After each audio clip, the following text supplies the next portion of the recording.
জন্য সবটুকু প্রশংসা আদায় করবো কার? আল্লাহ। হৃদয়ের সকল ভালোবাসাকে উজাড় করে দিয়ে শরীরের সকল শক্তি গলার মাঝ বরাবর এনে যিনি সুস্থতার সাথে বাঁচিয়ে রেখে এই বরকতময় জায়গায় আমাদেরকে আসার তৌফিক দিলেন, তার জন্য আমরা খুশি মনে করছি। আলহামদুলিল্লাহ। প্রশংসা করেছেন কার? আল্লাহ। লাভটা হয়েছে কার? আমি যদি এখানে কারো কোনো গান গাই, কারো প্রশংসা করি, তো যার প্রশংসা করবো তিনি খুশি হবেন। কিন্তু আমরা সবাই মিলে যখন আমাদের রবের, আমাদের মাবুদের প্রশংসা করি, তখন লাভটা কিন্তু আমাদেরই হয়। লাভটা কার হয়? আমাদেরই হয়। লা ইন শাকারতুম লা আযীদান্নাকুম। বান্দা যখন শুকরিয়া আদায় করে, আল্লাহর বরত্ব কৃতজ্ঞতা ঘোষণা করে, আল্লাহ বলেন আমি আমার নিয়ামতের বাড়িধারা বান্দার জন্য আরো বেশি প্রবাহমান করে দিই। সুবহানাল্লাহ। কেমন এক রব পেয়েছি আমরা। আহারে, প্রত্যেকটি দিন,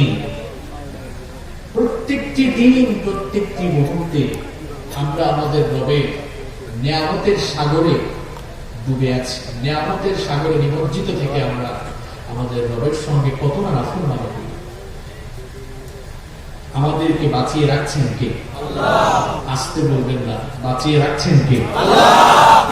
আজকের সকাল, আজকের ফজরটা শুরু হয়েছে অনেক মানুষের আহাজারি, আর্তনাদ দিয়ে, কিন্তু আমরা যারা সুস্থতার সাথে সকাল শুরু করে এখন পর্যন্ত সুস্থ আছি, এর শুকরিয়া কি করে আদায় করব? প্রত্যেকটি মুহূর্তে আমরা আল্লাহর নিয়ামতের সাগরে হাবুডুবু খাচ্ছি। নিয়ামতের সাগরে ডুবে থেকে আবার যিনি এত নিয়ামত দিয়ে আমাদেরকে এত ভালো লাগছেন, তার সঙ্গে আমরা সীমালঙ্ঘন করছি, তার অবাধ্যতা করছি। গুনাহের সাগরে নিজেদেরকে আমরা এগিয়ে দিচ্ছি, অথচ আমাদেরকে এই নিয়ামতের সাগরে সার্বক্ষণিক ভাবে আমাদেরকে ডুবিয়ে রাখছেন কে? আপনার জীবনে কত নিয়ামত আছে আপনি গণনা করে শেষ করতে পারবেন?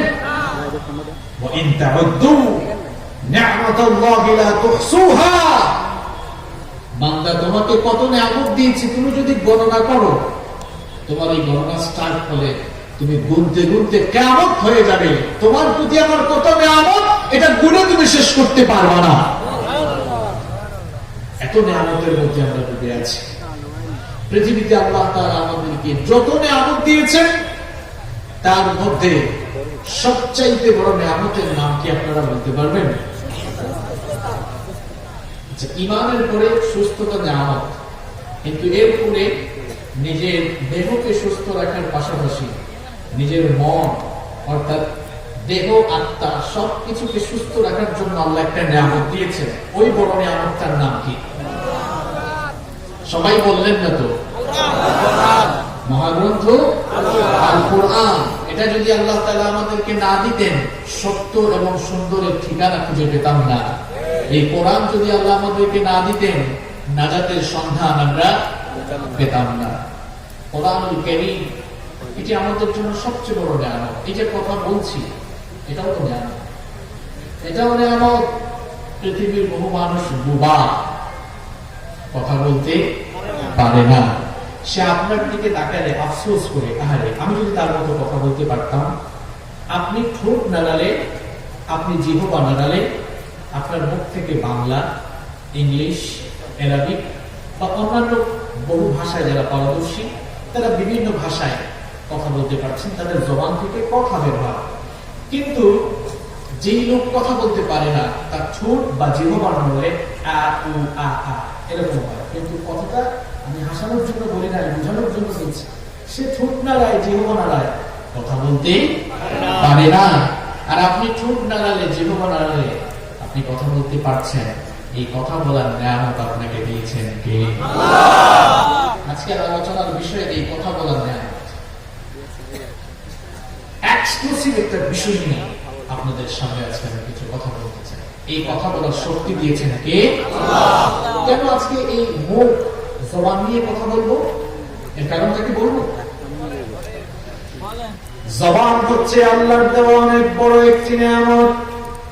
নবীজি বলেছেন, এই জবানের অপব্যবহারের কারণে কিয়ামতের দিন সবচাইতে বেশি সংখ্যক মানুষ জাহান্নামী হবে। আবার এই জবানটাকে যারা নিয়ন্ত্রণ করবে, জবানটার যারা সঠিক ব্যবহার করবে, তারা খুব সহজেই আল্লাহর জান্নাতে ঢুকতে পারবে। তাহলে সবাই আমাকে বলেন তো দেখি, আমরা জান্নাতে যেতে চাই কি চাই না?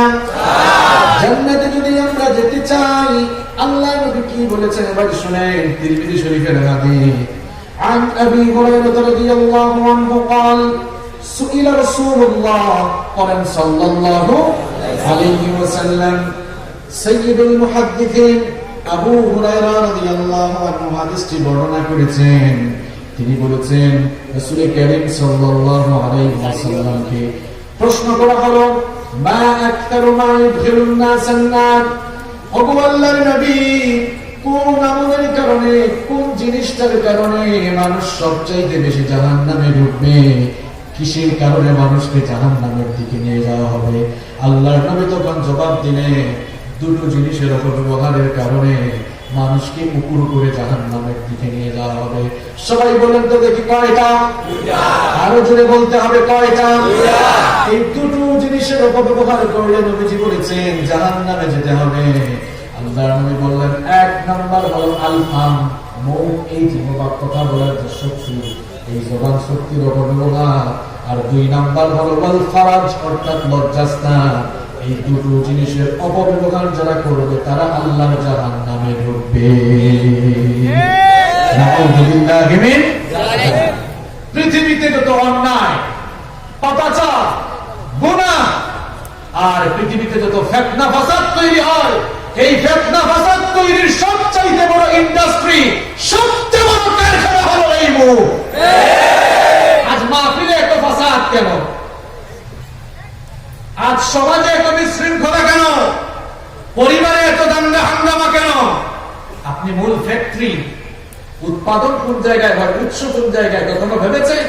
হাজবেন্ড ওয়াইফ, ভাই ভাইয়ের মধ্যে পেঁচাল লাগিয়ে রেখেছে। যারা পেঁচাল লাগাইছে কোন জিনিসটার মাধ্যমে লাগাইছে? কথা বল না কেন? আজ এই মাহফিলগুলো ছিল মানুষের হেদায়েত নেওয়ার জায়গা, এখন মাহফিলগুলো হয়ে গেছে গুন্ডামি করার জায়গা। কি আর বলবো কথা? আমরা যারা কথা বলি, আমাদেরও এক একজনের বডি ল্যাঙ্গুয়েজ দেখলে মনে হয় বাপরে, বক্তব্য দেওয়ার জন্য আসছে না, মনে হয় নিজেকে জাহির করার জন্য এসছে। কেমন বডি ল্যাঙ্গুয়েজ! আমরা যারা এখন মাহফিলের কথা বলবো, আমরা আমাদের নিজের জবানকেই ঠিক রাখতে পারছি না। আমরা নিজেরাই এখন জবানের উপর ব্যবহার করছি। এক আলেম আরেক আলেমকে গুতাগুতি করে, এরকম আছে না নাই? কিরাকিরি আর গুতাগুতি করতে করতে, আহারে আমি তো চিন্তায় আছি, 2-4 বছর পরে এই দেশের মানুষ যে কি করবে হুজুরদের ঠেলাঠেলি দেখে। নবীজির সময় তো আহলে হাদিস ছিল না, নবীজির সময় হানাফি ছিল না, নবীজির সময় শাফিঈ ছিল না, মালিকি ছিল না, নবীজির সময় ওয়াহাবি ছিল না, সুন্নিও ছিল না। নবীজির সময় ছিল একটা পরিচয়, সবাই পরিচিত, সেই পরিচয় হলো মুসলমান। কিসের পরিচয় নাও তুমি? আমাদের পরিচয় একটা, আমরা সবাই মুসলমান।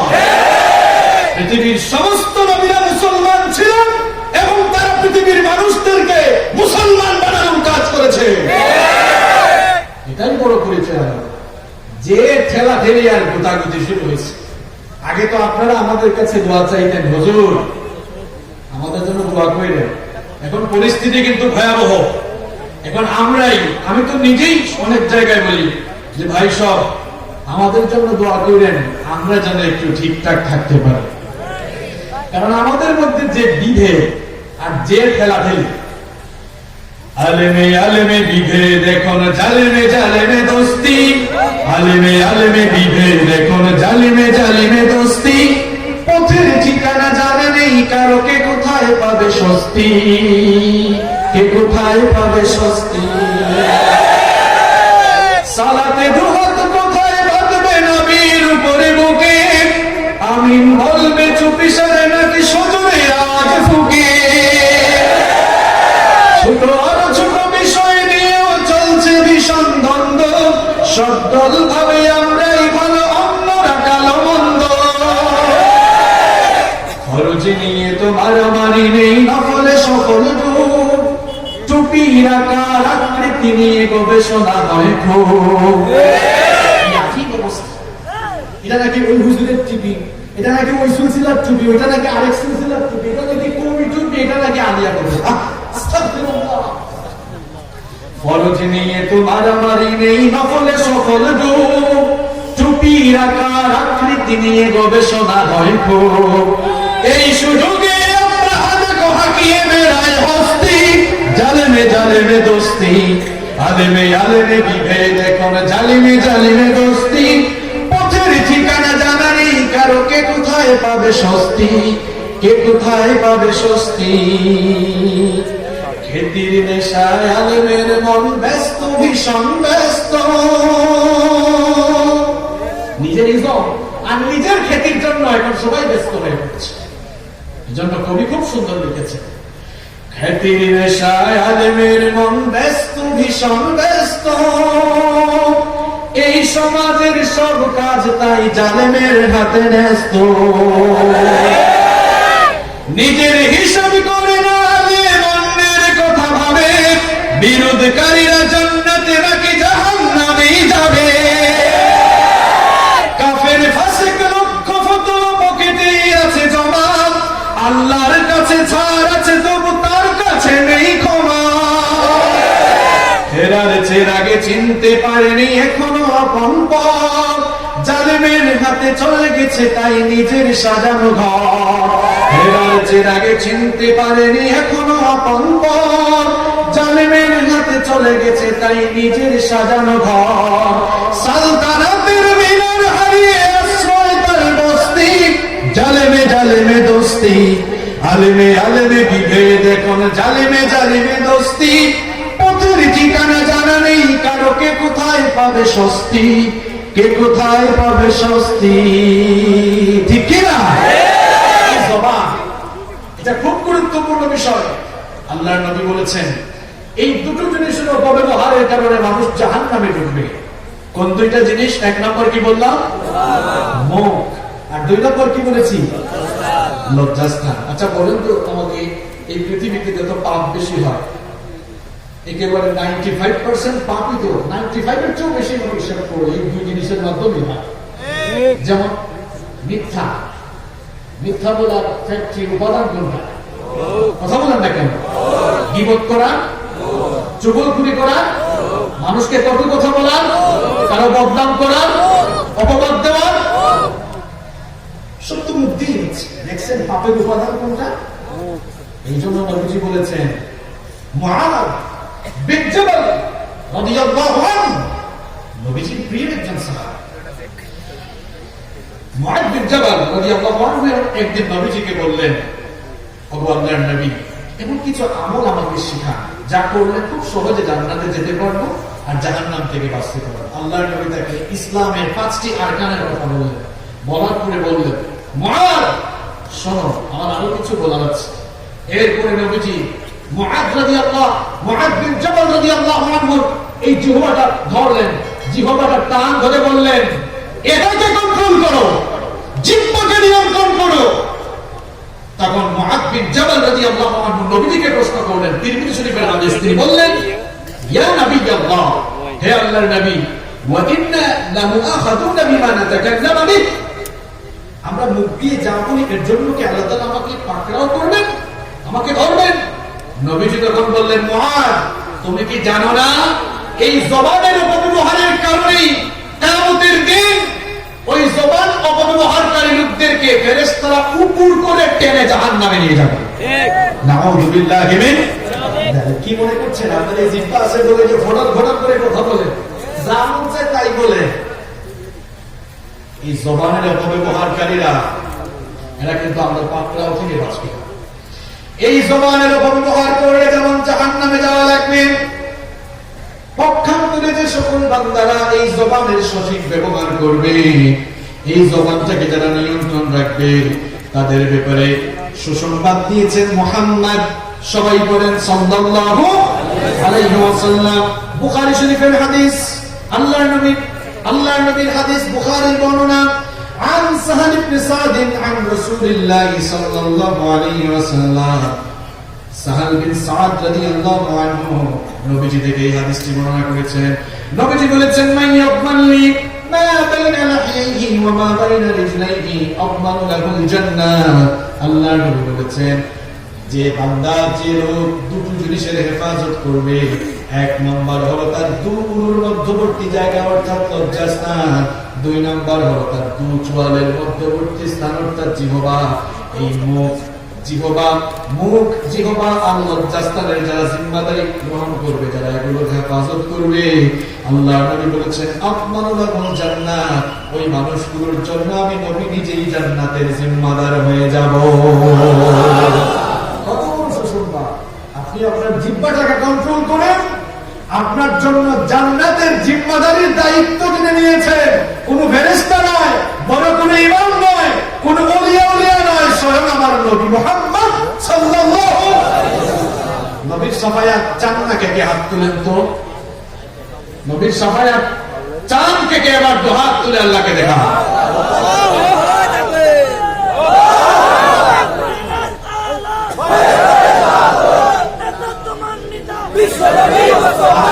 আল্লাহ কবুল করেন।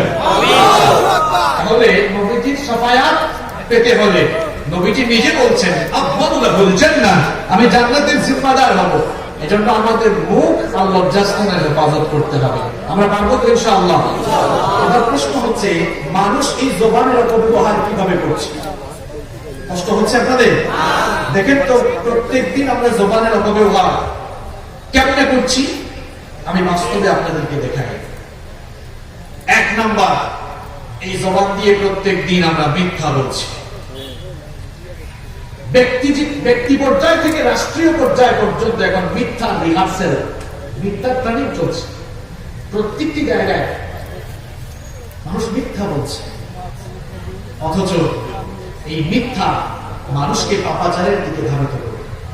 আর যে মিথ্যা বলবে সে জবানের হক নষ্ট করবে, কারণ এই জবানের হক হচ্ছে এই জবান দিয়ে মিথ্যা বলা যাবে, মিথ্যা বলা যাবে না। আর মিথ্যা যারা বলবে সে ইমানদার থাকে না, সে মুনাফিক হয়ে যায়। কি হয়ে যায়?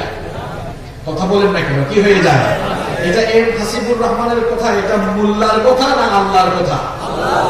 রব্বুল আলামিন কোরআনুল কারীমের 63 নম্বর সূরা সূরাতুল মুনাফিকুনের প্রথম আয়াতে বললেন, ইযা জাআকাল মুনাফিকুনা ক্বালু নাশহাদু ইন্নাকা লারাসূলুল্লাহ ওয়াল্লাহু ইয়া'লামু ইন্নাকা লারাসূলুহু ওয়াল্লাহু ইয়াশহাদু ইন্নাল মুনাফিকিনা লাকাযিবুন। আল্লাহ তাআলা বলেন, আমার হাবিব, যখন এই মুনাফিকেরা তোমার কাছে আসে তখন তারা বলে আমরা সাক্ষ্য দিচ্ছি তুমি আল্লাহর রাসূল। ওগো আমার হাবিব, এই মুনাফিকগুলোকে আপনি জানিয়ে দেন আল্লাহু ইয়াশহাদু ইন্নাকা লারাসূল, আল্লাহ নিজেই সাক্ষ্য দিচ্ছেন আপনি আল্লাহর নবী। আর এই মুনাফিকগুলোকে বলে দেন ইন্নাল মুনাফিকিনা লাকাযিবুন, মুনাফিকেরা মিথ্যাবাদী নয়, এদের বৈশিষ্ট্য হলো কথায় কথায় মিথ্যা বলা। তাহলে আপনি যে জবান দিয়ে মিথ্যা বলছেন, মিথ্যা বলার পরে আপনি আর মুসলমানের খাতায় নিজের নাম আপনি আটকাতে পারেন নাই, রাখতে পারেন নাই, মিথ্যা বলার পরেই নিজের নামটা মুনাফিকের লিস্টে উঠায় দিচ্ছেন। নবীজি আরো বলেছেন মুনাফিকের বৈশিষ্ট্য 3টি, অন্য হাদিসে আরেকটি বাড়িয়ে বলা হয়েছে 4টি। তার মধ্যে একটি বৈশিষ্ট্য হলো ইদা হাদ্দাতা কাযাবা, মুনাফিক মার্কা লোকেরা যখন কথা বলে কথায় কথায় মিথ্যা বলে। ঠিক বেঠিক বলিয়েন না, খালি এবার বুঝেন। তাহলে মিথ্যা বলার কারণে ইমানদার থাকা যায় না। আর নাম্বার 2 নম্বর হলো মিথ্যা বলার কারণে জবানের হক নষ্ট হয়, জবানের অপব্যবহার হয়। একটু আগে যে হাদিসটা আমরা পড়লাম, এটা নিয়ে আমি বারবার প্রশ্ন করবো, বলেন তো জবানের অপব্যবহারকারীরা, জবানের হক নষ্টকারীদের পরিণতি কোথায়? তাহলে মিথ্যা বললে ক্ষতি কয়টা? আজীব অবস্থা। কথা বলেন না কেন? মিথ্যা বললে ক্ষতি কয়টা? মিথ্যা বললে লস কয়টা? 2টা। 1 নম্বর লস, ইমানদার থাকে না, মুনাফিক হয়। আর মুনাফিকরা কিন্তু জাহান্নামে যাবে না, জাহান্নামের নিচে চলে যাবে। ইন্নাল মুনাফিকিনা ফিদ দারকিল আসফালি মিনান নার। তাহলে মিথ্যা বলার 1 নম্বর ক্ষতি হলো জাহান্নামের নিচতলা। আবু লাহাব আবু জাহেলের উপরের তলা। আর আপনার কপালে তো খারাপ, মিথ্যা বলে মুনাফিক হইলে আবু লাহাব আবু জাহেলদের নিচের তলায় থাকা লাগবে। 2 নম্বর ক্ষতি হলো মিথ্যা বললে জবানের হক নষ্ট হয়ে যাবে, যার পরিণতিও হলো জাহান্নাম। তাহলে জবানের অপব্যবহার থেকে বাঁচতে হবে। আমরা কি আজ থেকে মিথ্যার চর্চা করব, নাকি চিরদিনের মতো মিথ্যা বলা বাদ দিব? যারা বলতেছেন না মনে মনে নিয়তেছে না, আমাদের মাঝে মাঝে তো বলতে হবে। আমরা তো বলি, ফোন দিচ্ছে, দোস্ত তুমি কোথায়? আছে বাড়িতে। কয় আমি তো কলরও আসছি। ফোনে এখন বেশি বেশি মিথ্যা বলা হচ্ছে। কি আর বলবো, এখন কমিটির লোকরাও মিথ্যা বলে। ভাই আপনাদের মাহফিল কোন জায়গায়? হাইওয়ে থেকে বেশি দূরে? কয় হুজুর একদম কাছে, 1 মিনিট লাগে, যাওয়ার পর দেখা যায় 1 ঘন্টায় পথ ফুরায়। আবার আপনারা ভুল বুঝিয়েন না, আপনাদের এটা কিন্তু সলিড জায়গা, আমি এটা চিনি, আপনাদের কথা বলতেছি না। আমি বলতেছি যে কিভাবে দেখেন মাহফিলে ওখানে মিথ্যার চর্চা হচ্ছে, বক্তাও মিথ্যা বলছে। হুজুর আপনি কোথায়? হুজুর আছে আরেক মাহফিলে। আমি গাড়িতে। কি আছে? আছে। এই যে মিথ্যার চর্চা, মিথ্যার প্র্যাকটিস সব জায়গায় হচ্ছে। যেমন কি বাপ ছেলেকে মিথ্যা শেখাচ্ছে। কেমনে শেখাচ্ছে? ঘটনা একটা মনে পড়ে গিয়েছে, বলবো? বাবা ছেলেকে পড়াচ্ছে, বাবার খাতায় লিখো তোমার হাতের লেখা খুব খারাপ, লিখো সত্য মানুষকে মুক্তি দেয়, মিথ্যা মানুষকে ধ্বংস করে। খুব সুন্দর কথা না? বাবারে তোমার হাতের লেখা খারাপ, লিখো লিখো। বাবা লিখে দিয়েছে, তারপরে নিজে হাত ধরছে, এবার আমার মতো দেখে লিখো। কিছুক্ষণ পরে হঠাৎ কি জানি পর্যায়ে কলিং বেল দিল। এখন কলিং বেল দেওয়ার পরে ভাই এসে বলছে, অমুক বাড়ি কালাম ভাই আসছে। কি বলো, কালাম থেকে আমার কাছে কিছু টাকা নাই। এখন বউকে তো আর খরচা করতে পাঠাতে পারে না, বাসায় কেউ নেই। এবার যে ছেলেকে এতক্ষণ লেখা এলো, সত্য মানুষকে মুক্তি দেয়, মিথ্যা মানুষকে ধ্বংস করে, বলো আব্বু একটু যাওয়া তো, দরজা খুলে বলো আব্বু বাসায় নাই। দেখছেন, একটু আগে নীতিবাক্য শেখালো, আর এখন নিজের ছেলেকে দিয়ে মিথ্যা বলার প্রশিক্ষণ দেব। এভাবে আমাদের সমাজে মিথ্যা প্র্যাকটিস, আমরা মিথ্যার চর্চা করছি কিনা? মিথ্যা বললে দুটো লস হচ্ছে, আপনার জবানের হক নষ্ট হচ্ছে। 2 নম্বর, নিজে মুনাফিক হয়ে যাচ্ছে। মিথ্যা বলবো না আজ থেকে, এই ওয়াদা কি করা যায়? এই ওয়াদা কি করা যায়? কারা কারা রাজি? আল্লাহকে হাত তুলে একটু দেখান। মাশাআল্লাহ, হাত তুলুন, আমার আল্লাহ কবুল করেন। পয়েন্টগুলো মনে রাখবেন, যাদের নোট করার সুযোগ আছে নোট করে নিয়ে যান। আমরা এখানে, আমি আপনাদের এই চেয়ারে বসছি, আপনাদের মধ্যে মারামারি লাগাতেও না। উম্মতের ঘরে আগুন লেগেছে, উম্মতের ঘরে আগুন লেগেছে, আমি এসেছি পানি ঢালতে। যদি পানি ঢালতে না পারি, অন্তত কেরোসিন ঢেলে দেবো না। আকলমান লোকদেরকে ইশারা দিলেই চলে, আশা করি বুঝতে পেরেছেন। আরে ভাই, হাত নাভিতে বাঁধবেন না বুকে বাঁধবেন, মানুষ তো নামাজই পড়ে না। আপনি আছেন এটা জায়েজ না ওইটা জায়েজ, মানুষ কোরআনই এখনো ঠিক মতো পড়তে পারছে না। উম্মতের ঘরে আগুন লেগেছে, হয় আগুন নেভানোর জন্য পানি ঢালেন, যদি পানি ঢালতে না পারেন সেই যোগ্যতা না থাকে, চুপ করে দাঁড়িয়ে থাকেন, কেরোসিন ঢেলে আপনি আবার আগুন লাগাবেন না। কি শুরু করেছেন? আল্লাহ বুঝার তৌফিক দান করেন। সম্মানিত ভাইরা, তাহলে বলছিলাম মিথ্যা আমরা আর বলবো না। মিথ্যা বলবো? আল্লাহ তৌফিক দান করেন। এই জবানের অপব্যবহার কিভাবে আমরা করছি? মিথ্যা বলছি আমরা, অথচ মিথ্যাবাদী। মিথ্যাবাদী দেখেন এরা কত খারাপ। আমি যদি আপনাদেরকে প্রশ্ন করি, বলেন তো কার মুখে দুর্গন্ধ সবচেয়ে বেশি? আপনারা বলবেন হুজুর যে দাঁত ব্রাশ করে না, অথবা যার দাঁতে মুখের সমস্যা তার মুখের দুর্গন্ধ বেশি। না, আপনাদের এই কথা বল। তিরমিজি হাদিসে আল্লাহর নবী বলেছেন, মিথ্যাবাদীর মুখের দুর্গন্ধ এত মারাত্মক, মিথ্যাবাদী যখন মিথ্যা কথা বলে তার এই মিথ্যা কথার দুর্গন্ধ এত মারাত্মক।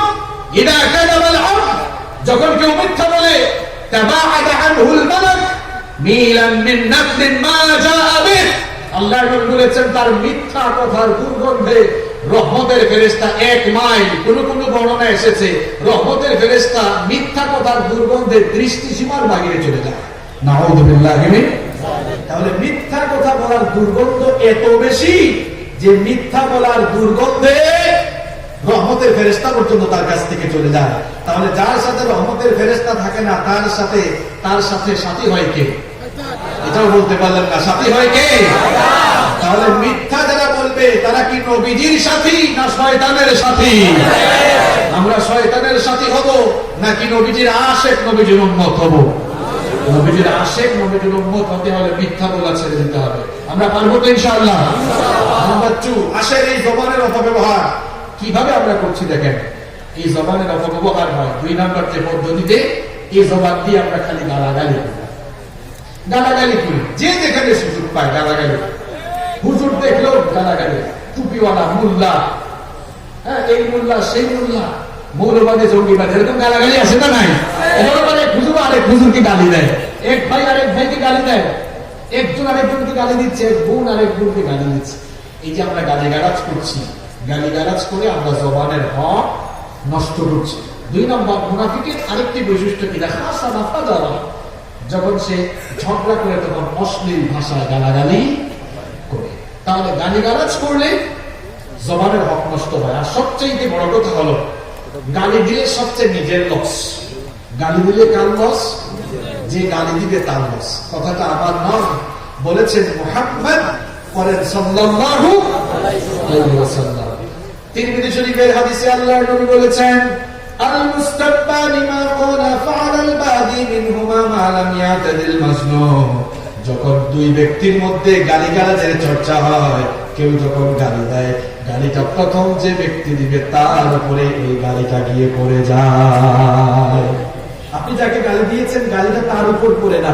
ওই যে বলে না, উপর দিকে থুতু মারলে কার উপরে পড়ে?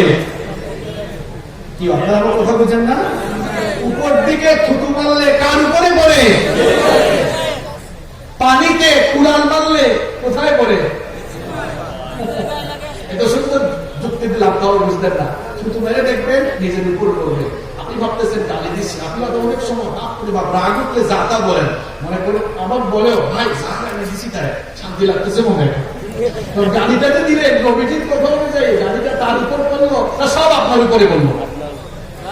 সব আপনার নিজের উপরে পড়ে গেল। আর সবচেয়ে বড় কথা নবীজি বলেছেন, সিবাবুল মুসলিমি ফুসুকুন ওয়া কিতালুহু কুফরুন।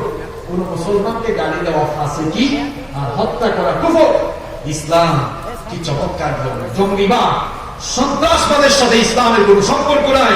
যারা জঙ্গিবাদ আর সন্ত্রাসবাদের সঙ্গে জড়িত হয়ে মানুষকে বোমা মেরে মেরে ফেলছে, এদের সাথে, এদের আদর্শের সাথে ইসলামের কোন সম্পর্ক। আমার ইসলাম এত সুন্দর। আল্লাহ বলেছেন, যে অন্যায় ভাবে একজন মানুষকে হত্যা করলো, ফাকান্নামা কাতালান নাসা জামিআ, সে যেন সমগ্র মানবতাকে হত্যা করলো। আর যে একজন মানুষের জীবন বাঁচালো, ফাকান্নামা আহইয়ান নাসা জামিআ, সে যেন গোটা মানব জাতির জীবন বাঁচিয়ে দিল। সুবহানাল্লাহ। তাহলে ইসলাম জঙ্গিবাদ, সন্ত্রাসবাদের দিকে মানুষকে আহ্বান করে না, বরং ইসলাম মানুষকে শান্তির দিকে, নিরাপত্তার দিকে, সত্য আর সুন্দরের দিকে আহ্বান করে। সম্মানিত ভাইরা, তাহলে এই জবানের হক নষ্ট হয় এই জবান দিয়ে মানুষকে অশ্লীল ভাষায় গালিগালাজ করে। এখন তো গালাগালি করার জন্য একটা সুন্দর প্ল্যাটফর্ম আছে। কে বলতে পারবে? বুদ্ধিমান কে আছেন? নাম কি? না না না, মানে সবাই যেন একটু গালিগালাজ দিতে পারে, লিখতে পারে, একটা জায়গা আছে ফেসবুক। ফেসবুকের কমেন্টে গালিগালাজ দেখে প্রোফাইল দিয়ে দেখলে দেখা যায় আবার যে সুন্দর টুপিও লাগিয়েছে, নিজেকে আশিক রাসূল লিখে রাখছে, নবীর উম্মত লিখছে, নিজেকে ভালো মুসলমান দাবি করছে, আবার দেখা যাচ্ছে দাঁড়িয়েও আছে, কিন্তু কমেন্টের যা অবস্থা, মানে এখন ফেসবুকের কমেন্ট দেখে মনে হয় না যে এটা আসলে মুসলমানের চরিত্র। যা মন চায় তাই লিখছেন, তাই পোস্ট করছেন, যা মন চায় যাকে মন চায় গালি দিচ্ছেন। আপনি মরে গেলেও কিন্তু এগুলা থেকে যাবে, এগুলো কিন্তু ফেরেশতার খাতায় রেকর্ড হয়ে গিয়েছে। এগুলো কড়াই গন্ডার হিসাব চিনে নেবেন তিনি কে। কি শুরু করেছেন আপনি? যা মন চায় এই জবান দিয়ে তাই বলবেন, আর আল্লাহ আপনাকে ছেড়ে দিবেন।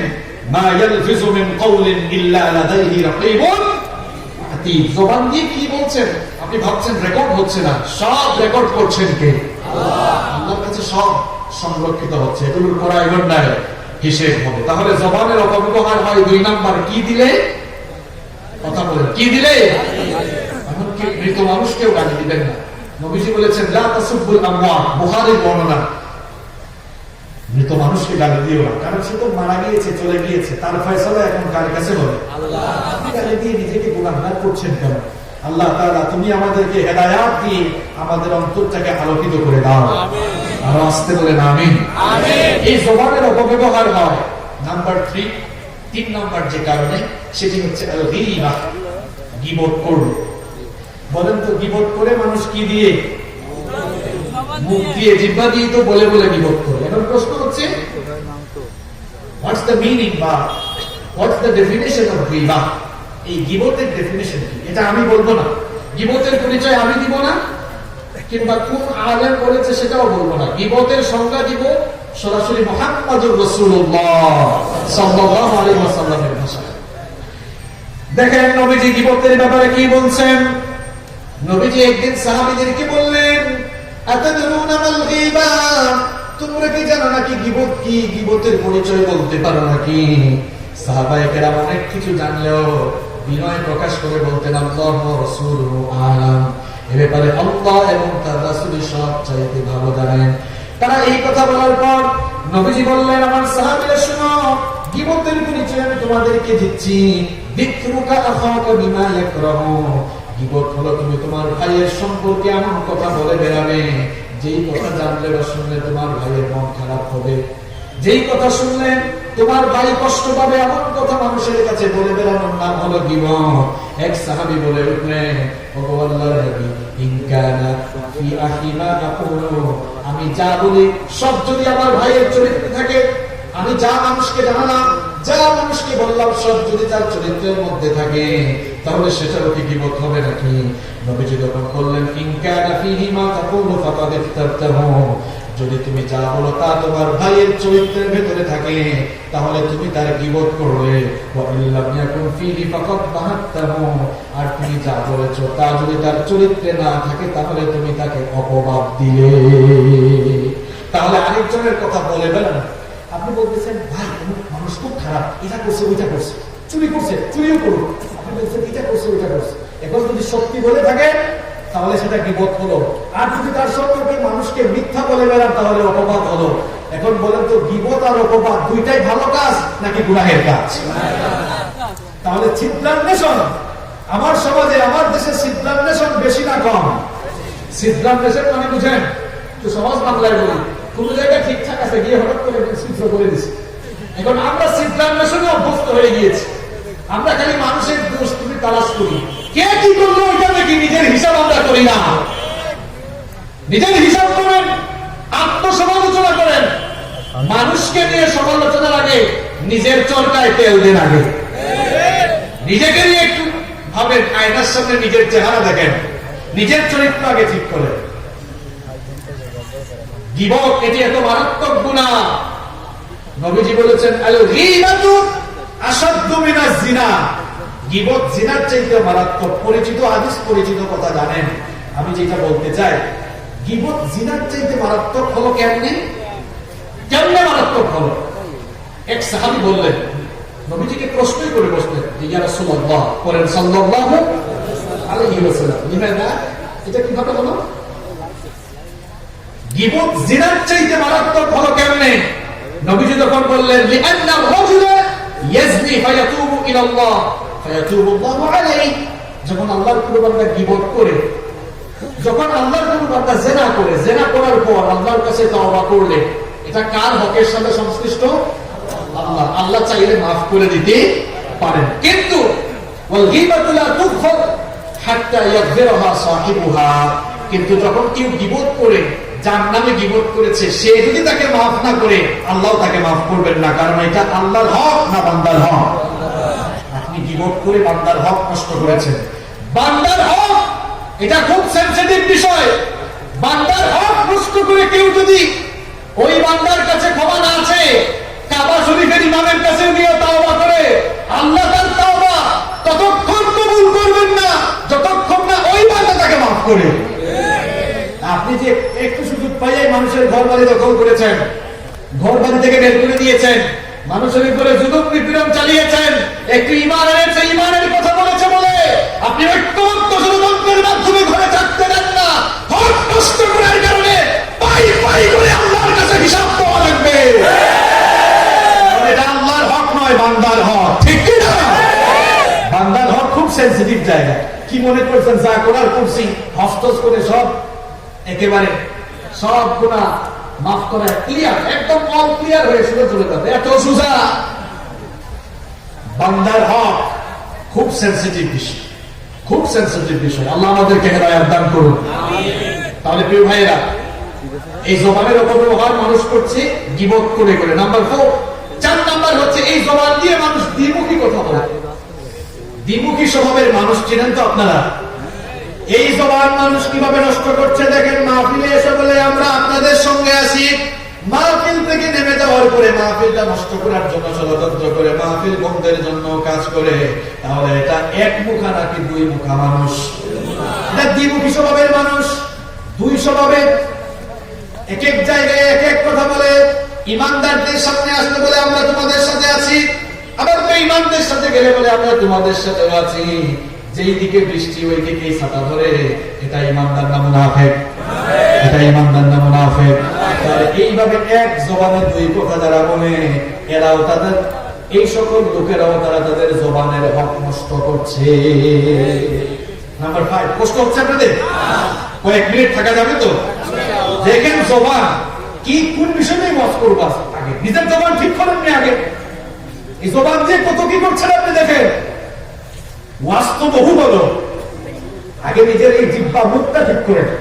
এই মুখকে তো আপনি লাগামহীন করে ফেলেছেন, যা মন চায় তাই বলে। কি শুরু করেছেন আপনি? কি হচ্ছে এই জবান দিয়ে দেখেন। নাম্বার 5, এই জবান দিয়ে মানুষ চুগলখুরি করছে। আপনার কথা উনার কাছে লাগাইছে, উনার কথা আপনার কাছে লাগাইছে। বলেন তো, কাঠ সংগ্রহ করে এরপরে আগুন জ্বালালে আগুন ধরে না আগুন নিভে? বাংলা কথা বুঝেন না? কাঠ সংগ্রহ করে আগুন ধরাই দিলে আগুন জ্বলবে না আগুন নিভবে? এই জন্য কোরআনুল কারীমে একজন মহিলাকে নিন্দা করে কাঠ বহনকারিণী বলা হয়েছে। সেই মহিলার নাম কি, কে বলতে পারবেন? মাশাআল্লাহ, আবু লাহাবের স্ত্রী উম্মু জামিল বলা হয়েছে হাম্মালাতাল। এর অর্থ কি?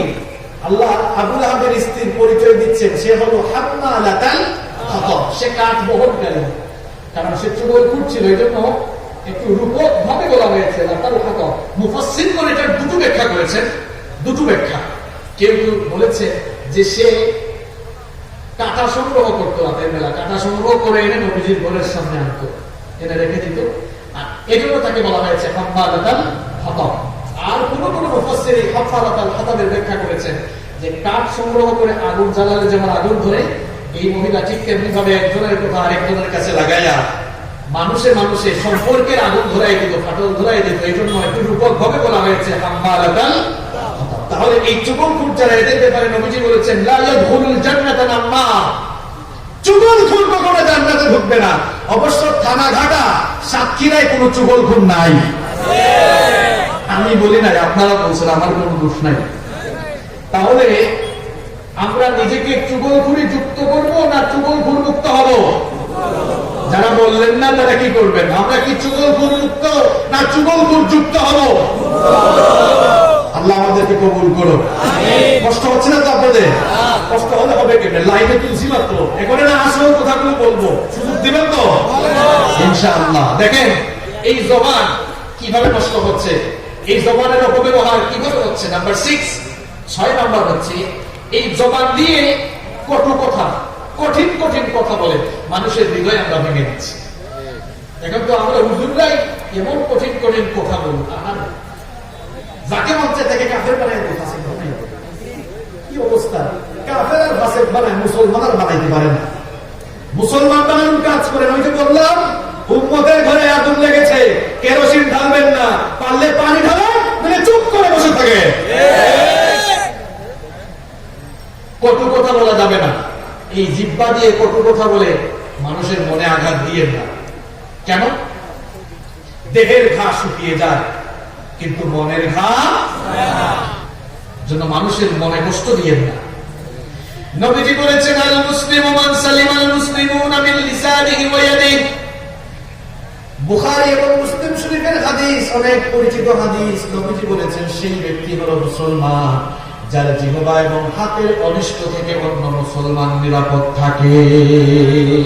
আপনার হাত আর মুখের কষ্ট থেকে যদি অন্য মুসলমান হেফাজত থাকে, নবীজি বলছেন এটাই হলো মুসলিম, এটাই হলো মুসলিম। একবার কিছু সংখ্যক সাহাবীরা নবীজিকে বললেন, হাদিসটি মুসনাদে আহমদের ভিতরে বর্ণিত হয়েছে, এক মহিলা মারা গেল। ওই মহিলা মারা যাওয়ার পর কয়েকজন সাহাবী বললেন, ইয়া রাসূলুল্লাহ, পড়েন সাল্লাল্লাহু আলাইহি ওয়াসাল্লাম। তারা বললেন, এই মহিলা অনেক নামাজ পড়তো, রমজান মাসে রোজা রাখতো, হজ করতো, মাঝে মাঝে দান সদাকা করতো, অনেক ভালো আমল করতো, কিন্তু এই মহিলা তার মুখ দিয়ে প্রতিবেশীকে কষ্ট দিত, মানুষকে কষ্ট দিত। নবীজি যখন বললেন হিয়া ফিন্নার, সেটা তুই নামাজ রোজা হজ যাকাত আর যত ভালো আমলই করুক না কেন, তার মুখ দিয়ে মানুষকে কষ্ট দেওয়ার কারণে সে জাহান্নামে যাবে। নাউযুবিল্লাহি মিন। এরপরে আরেক মহিলা মারা গেল। কিচ্ছা শোনাচ্ছি নাকি আপনাদের? হ্যাঁ, মুসনাদে আহমদের হাদিস। এই হাদিস গ্রন্থ লিখেছেন ইমাম আহমদ বিন হাম্বল রাহিমাহুল্লাহ। 40,000 হাদিসের সংকলন করেছেন। আল্লাহু আকবার। কত বড় হাদিসের ইমাম ছিলেন তিনি। ইমাম আবু হানিফা, ইমাম বুখারী, ইমাম মুসলিম, এই যে ওনাদের নামে আগে আমরা ইমাম বলি, কি আপনাদের মসজিদের ইমাম সাহেবের মতো ইমাম নাকি ওনারা? কি মনে করেছেন কত বড় ইমাম? নবীজি বসে আছেন, কিছু সাহাবীরা বললেন, ওগো আল্লাহর নবী, আরেক মহিলা মারা গিয়েছে, খুব একটা নামাজ রোজা করতে পারে নাই, খুব একটা ভালো আমল করতে পারে নাই, কিন্তু তার মুখের ভাষা সুন্দর ছিল, তার মুখ দিয়ে মানুষকে কখনো কষ্ট দেয় নাই, আত্মীয় স্বজন প্রতিবেশীকে কষ্ট দেয় নাই। আল্লাহর নবী তখন বললেন, নামাজ রোজা অল্প করলেও তার মুখের হেফাজতের কারণে হিয়াফিল জান্নাহ, সে আল্লাহর জান্নাতে চলে যাবে। তাহলে জবানের হেফাজত করতে পারবো তো আমরা? আরো আসতে বলে ইনশাআল্লাহ। এই জন্য নবীজি বলেছেন, বুখারীর বর্ণনা, মুসলিমের বর্ণনা, মান কানা ইউমিনু বিল্লাহি ওয়াল ইয়াউমিল আখির ফালইয়াকুল খায়রান আও লিয়াসমুহ। নবীজি বলেছেন, তোমাদের মধ্যে যারা আল্লাহ আর আখিরাতের প্রতি ঈমান এনেছে, হয় সে উত্তম কথা বলবে, নইলে চুপ থাকবে। এই জবান দিয়ে হয় ভালো কথা বলে, ভালো কথা বলতে না বলে চুপ চুপ চুপ চুপ থাকেন, না হয় ভালো কথা বলে। এটা বলেছেন মুহাম্মদ সাল্লাল্লাহু আলাইহি ওয়াসাল্লাম। একটু সাল্লাল্লাহু আলাইহি ওয়াসাল্লাম জবান থেকে বের হয় না, এক ভয়ঙ্কর সতর্কবার্তা দিলেন নবীজি। নবীজি বললেন, আমার নাম শোনার পরে যে আমার উপর দুরূদ হিসাবে সাল্লাল্লাহু আলাইহি ওয়াসাল্লাম বলল না, সাল্লাল্লাহু আলাইহি ওয়াসাল্লাম, এটা দুরূদ।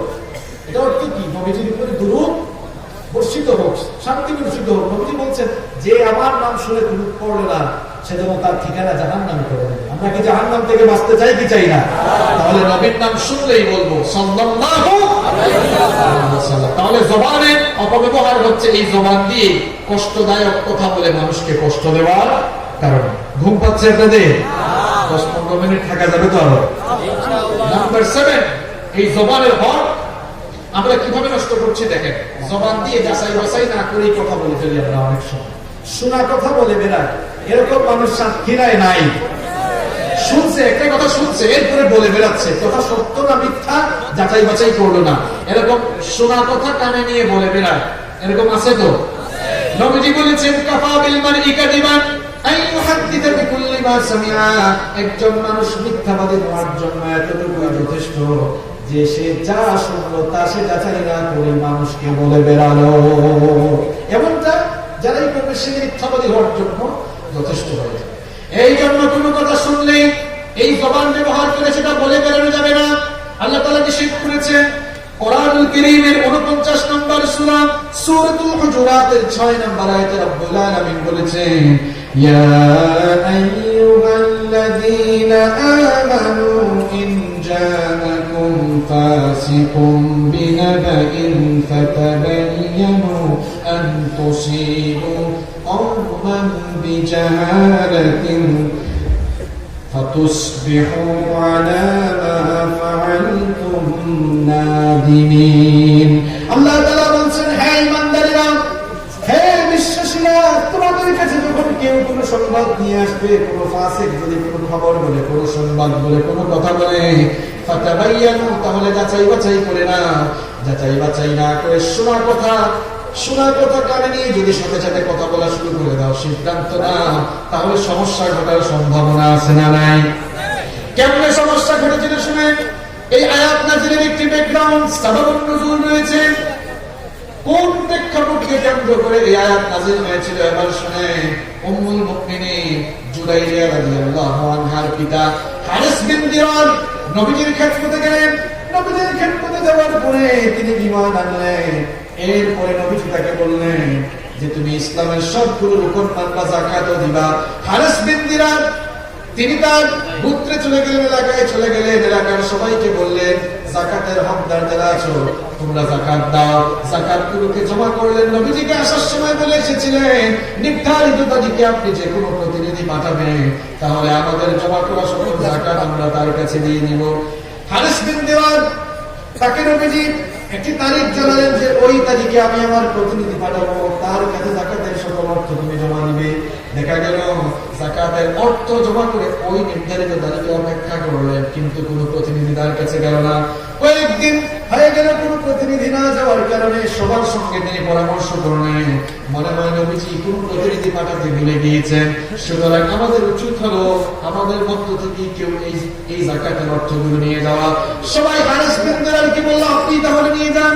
আর ওই দিকে নবীজি কিন্তু সময় মতো একজন প্রতিনিধি পাঠিয়েছিলেন, ওয়ালিদ বিন উকবা রাদিয়াল্লাহু আনহুকে তিনি পাঠিয়েছিলেন। ওয়ালিদ বিন উকবা রাদিয়াল্লাহু আনহু মাঝপথে এসে তিনি মনে করলেন জাহিলি যুগে তো এই বংশের সাথে আমার শত্রুতা ছিল, এখন এত কাছে তারা আমাকে পাওয়ার পরে যদি হত্যা করে ফেলে তাহলে আমার উচিত হলো সেখানে না যাওয়া। তিনি না গিয়ে ফেরত আসলেন। ফেরত আসার পরে নবীজিকে তিনি বললেন আমি গিয়েছিলাম, তারা আমাকে হত্যা করতে চেয়েছিল, যাকাত দিতে অস্বীকৃতি জানিয়েছে, এই জন্য আমি চলে এসেছি। এই কথা শুনে নবীজি খালিদ বিন ওয়ালিদের নেতৃত্বে যুদ্ধের জন্য একটি সামরিক বাহিনী পাঠালেন। সামরিক বাহিনী যখন পাঠালেন, মাঝপথে হারিস বিন দিরারের সাথে সাক্ষাৎ হলো। হারিস বিন দিরার তখন বললেন কি ব্যাপার, তোমরা কার কাছে যাচ্ছ, কাদের সাথে যুদ্ধ করতে যাচ্ছ? খালিদ বিন ওয়ালিদ রাদিয়াল্লাহু আনহু বললেন তোমাদের সঙ্গে যুদ্ধের জন্য যাচ্ছি, কারণ নবীজি যাকে প্রতিনিধি হিসেবে পাঠিয়েছিলেন তার কাছে যাকাতের অর্থ দাও না, তাকে তোমরা হত্যা করতে চেয়েছিলেন। হারিস তখন বললেন আমাকে নবীজির কাছে নিয়ে যাও, যুদ্ধ করবার পরে আগে আমার জবান থেকে সত্য কথাটা নবীজির জানা দরকার। নবীজি হারিসকে পেয়ে বললেন কি ব্যাপার, কেন যাকাতের অর্থ পাঠালে না, আর আমার পাঠানো সেই প্রতিনিধিকে কেন হত্যা করতে চাইলে? হারিস বিন দিরার তখন বললেন আল্লাহর কসম করে বলছি আপনার ওই প্রতিনিধি আমাদের কাছে যায় না যাওয়ার কারণে অপেক্ষা করতে করতে আমি নিজেই যাকাতের অর্থ নিয়ে রওনা হয়েছিলাম। মাঝপথে খালিদ বিন ওয়ালিদের সাথে দেখা হলো। আল্লাহ তাআলা তখন নবীজিকে কেন্দ্র করে এই আয়াত নাযিল করে জানালেন অগনবী কখনো কেউ কিছু বললেই শুনে সিদ্ধান্ত নিয়েন না, বরং শোনা কথা কানে না নিয়ে যাচাই বাছাই করে সিদ্ধান্ত নেওয়া লাগবে। কথাটা কার? আপনাদের অবস্থা কি? আপনাদের ঘর ভেঙে যাচ্ছে, জামাই বউ হাজবেন্ড ওয়াইফের ঝগড়া, একজন এসে বলছে ভাই আপনার বউটাকে এরকম করতে শুনছি, এও শুনছে আপনারাও শুনেছে, শোনা কথা কানে নিয়ে বউ পিঠায়, এরকম হারামখোর সাক্ষীরাই নাই, বউ পিঠায় নাই, এরকম দেখছেন শোনা কথা কানে নিয়ে বউ পিঠায়। আবার আরেক ভাবি বলতেছে ভাবি গো আপনার জামাই সম্পর্কে এমন শুনছি, ওই শোনা কথা সেও শুনে এরপরে জামাইয়ের সঙ্গে রাতের বেলা ঝগড়া, এরকম মহিলা সাক্ষীরাই নাই। তাহলে শোনা কথা কানে নিয়ে এই শোনা কথার আগুনে অনেকের সংসার জ্বলে পুড়ে ছাই হচ্ছে কিনা? একজন এসে বললো ভাই জানেন সে তো আপনার বিরুদ্ধে বলছে, আপনার বিরুদ্ধে বলে কি আমার বিরুদ্ধে বলে, এরপরে তার বিরুদ্ধে একশো মারামারি শুরু হয়, এরকম আছে আছে। খবরদার শোনা কথা কানে নিয়ে এই জবানকে অপব্যবহার করবেন না, বরং যাচাই বাছাই করার দরকার আছে না নাই? হুকুমটা কার? এই যে মাঝে মাঝে কিছু লোক উঠে এরা কিন্তু মারাত্মক বিশৃঙ্খলা সৃষ্টিকারী, এদের স্বভাবে ইমান ফেলে না। সব আমরা সারা দেশে যাই তো, কিছু মানুষ এরকম আছে কিছুক্ষণ পর শয়তান তারে নিজ দিয়া গুতাগুতি করে তাড়াতাড়ি উঠ, কারণ কুরআন শুনলেই শয়তানের লাভ না শয়তানের লস। শয়তান দেখতেছে হায় হায় এই হুজুর মিথ্যা যেন না বলে ওয়াদা করে ফেলতেছে, গীবত না করে ওয়াদা করে ফেলতেছে, শোনা কথা কানে নেওয়া যাবে না, আমার সব কাজ তোমার সব পরিকল্পনা নষ্ট। সুতরাং গুতাইয়া যদি শয়তান উঠাইতে পারে শয়তানের লাভ আছে না নাই? তাহলে শয়তানের গুতানুতে কিছুক্ষণ পর পর উঠবে, থেকে হাত করে দেখান তো এখন যে উঠবে কিন্তু খবর আছে, উঠলেই কিন্তু খবর আছে, জায়গা মতো ধরবো আমি না, একদম জায়গা মতো ধরবো দেখবেন। তাহলে জবানের হক নষ্ট হয় কিভাবে? কষ্ট পাচ্ছেন আপনারা? কঠিন করে বলে ফেলছি তাই না, মনে কিছু নিয়েন না। এরপরে 8 নম্বর, এই তো শেষ, আমার আর 2-3টা পয়েন্ট আছে, এই 2-3টা পয়েন্ট শোনার ধৈর্য আছে তো আপনাদের? নাম্বার 8, এই জবানের হক নষ্ট করছে মানুষ কিভাবে? এই জবান দিয়ে ঠাট্টা করছে, উপহাস করছে, তিরস্কার করছে। আমরা মনে হয় মানুষকে নিয়ে ঠাট্টা করি না, করেন কিনা? রাস্তা দিয়ে ভাই হেঁটে যাচ্ছে, ভাই কিরে আবুল, কিরে মফিজ, এরকম ছোট করে তিরস্কার করে ঠাট্টা করে অনেকে কথা বলে কি বলে না? কিরে বাট্টু, একটু মোটা, সে কি নিজে মোটা হয়েছে না তাহলে আল্লাহ মোটা বানাইছে? এই মোট্টু, একটু খাটো, কিরে বাচ্চা, এইসব কথা মনে হয় সাক্ষীরায় নাই, আমার মনে হয় নাই এগুলো। একটু বেশি কথা বলে, কিরে আবুল, এই মহিষ, কি খবর, এরকম বলে। এটা তাইলে জবানের সঠিক ব্যবহার নাকি অপব্যবহার? আমি কি একটা কথাও বানায় বলতেছি? শুধু কোরআন হাদিসের দলিল দিয়ে বলতেছি। এভাবে জবানের হক নষ্ট করা যাবে না। কোরআনুল কারীমের 49 নম্বর সূরা সূরাতুল হুজুরাতের 11 নম্বর আয়াতে রব্বুল আলামিন বললেন, ইয়া আইয়ুহাল্লাযীনা আমানু লা ইয়াসখারু কওমুম মিন কওমিন আসা আন ইয়াকুনু খায়রাম মিনহুম ওয়ালা নিসাa'ুম মিন নিসাইন আসা আন ইয়াকুননা খায়রাম মিনহুম। আল্লাহ তাআলা বলেন, হে বিশ্বাসীরা, মানুষকে নিয়ে ঠাট্টা উপহাস করো না। পুরুষ হোক নারী হোক, কেউ কাউকে নিয়ে ঠাট্টা উপহাস করো না। তার চেয়ে তুমি উৎকৃষ্ট হলেও তাকে নিয়ে ঠাট্টা উপহাস করা যাবে না। এই জবানের অপব্যবহার নাম্বার 9। 9 নাম্বার কিভাবে করছি আমরা? মানুষের নামকে আমরা বিকৃত করে রাখি। তার মা বাবা নাম রেখেছে আবুল কালাম, কি সুন্দর নাম, এখন নামকে বিকৃত করে রাখে। কিরে কালাইনা, কেমন আছো বলে, এরকম বলে বলে। বাবা নাম রেখেছে আব্দুল সালাম, কিরে সালামিয়া, সালামিয়া, কালামিয়া, রহিমিয়া, এরকম বলে। সাক্ষীরা নাই এরকম। ভাবতেছেন না হুজুর এগুলো তো ফান করে বলি। এই ফান কিন্তু আপনার জন্য কি হচ্ছে দেখেন। রব্বুল আলামিন সূরা হুজুরাতে সতর্ক করলেন, ওয়ালা তানাবাযু বিল আলকাব বিকসাল ইসমুল ফুসুকু বাদাল ঈমান। ঈমানদার করে কাউকে নাম বিকৃত করে রাখার অন্যায় কাজ, ফাসিকি কাজ। এইজন্য আল্লাহ তাআলা বললেন, ওয়ালা তানাবাযু বিল আলকাব, মানুষকে মন্দ নামে ডেকো না, মানুষের নামটাকে বিকৃত করে ডেকো না। হুকুমটা অর্ডারটা কার? তাহলে আজকে থেকে মানুষের নাম বিকৃত করে রাখবেন। অনেকে তো আছে একটু ক্ষমতা পাইলে হুজুরদের নামও বিকরায়, হুজুরদের নাম নিয়েও তামাশা করে। কি আছে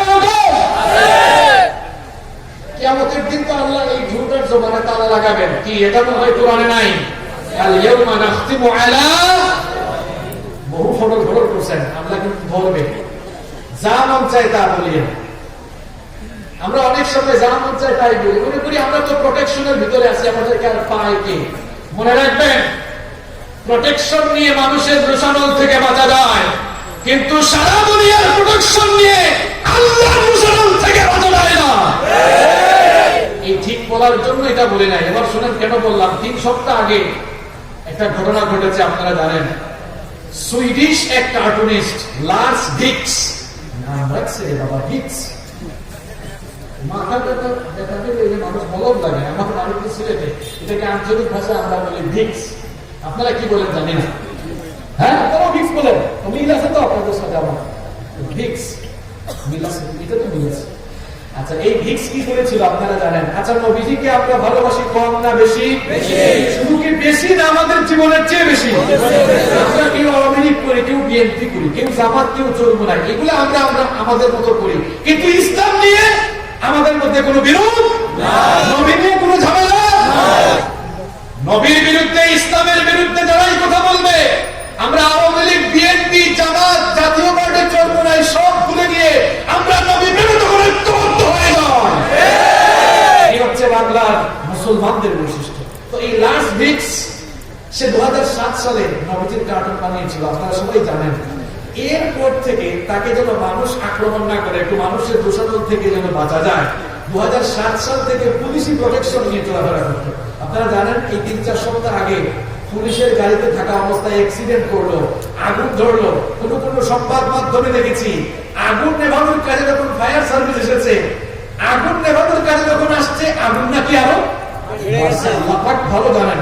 হতেও পারে কারণ আল্লাহর গজব আসলে কেউ আটকাতে পারবে না। দেখেন এই কথা কেন বললাম, আমরা অনেকে অনেক সময় কিছু ক্ষমতা পাইয়া মুখ দিয়ে যা আসে তাই বলি, হুজুরদের বিরুদ্ধে, ইসলামের বিরুদ্ধে যা মন চায় তাই বলি। আর মনে করি আমাকে আর কে পায়? হ্যাঁ, যে বডিগার্ড চতুর্দিকে ঘেরাও করে রাখতাম, কে আর পায়?